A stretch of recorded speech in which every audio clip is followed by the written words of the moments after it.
Now, after a deadlock over who will form the next government in Malaysia, the country's palace has announced Pakatan Harapan's Anwar Ibrahim as Malaysia's next Prime Minister. Anwar Ibrahim has been appointed as Malaysia's 10th Prime Minister, the swearing-in ceremony to take place at 5 p.m. local time. Malaysia's King has said that he was satisfied that Anwar and his Pakatan Harapan coalition had secured enough support from the fellow elected representatives. The palace released a statement saying that after taking into consideration the views of their Royal Highnesses and the Malay rulers, His Majesty has given consent to appoint Anwar Ibrahim as the 10th Prime Minister of Malaysia. Earlier, the key part of Malaysia's former ruling coalition, UMNO, had indicated that it was ready to support the opposition leader, Anwar Ibrahim, as the Prime Minister. Anwar's appointment caps a 3-decade-long journey where he spent nearly a decade in jail for alleged corruption. The 75-year-old was the Deputy Prime Minister in the 1990s.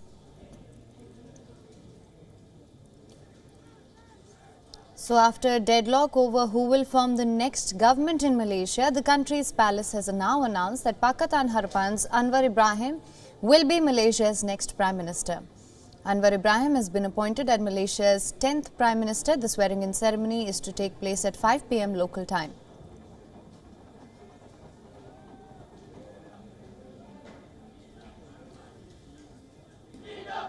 Now, for more on this, we're being joined by Jason Thomas, Chief Reporter at Free Malaysia Today. Thank you so much for joining us on this broadcast. Thanks for having me. Right, so as I mentioned, of course, after a deadlock over who will form the next government, Anwar Ibrahim set to take over as Prime Minister. How do you assess this appointment? Sorry, can you come again? I'm saying that after a deadlock, Pakatan Harapan leader Anwar Ibrahim is now set to take over as Prime Minister. How do you assess this?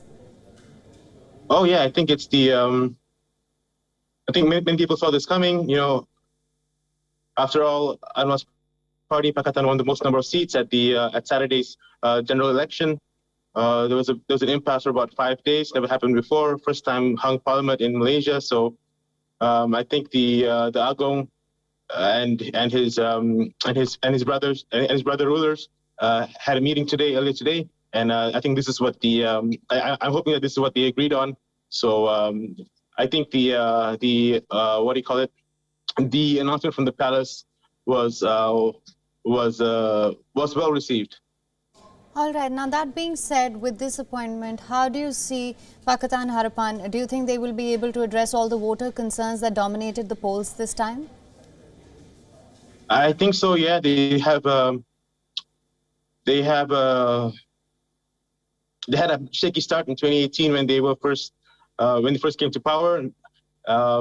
There's this perception among the public that they didn't achieve many things that they promised in their manifesto.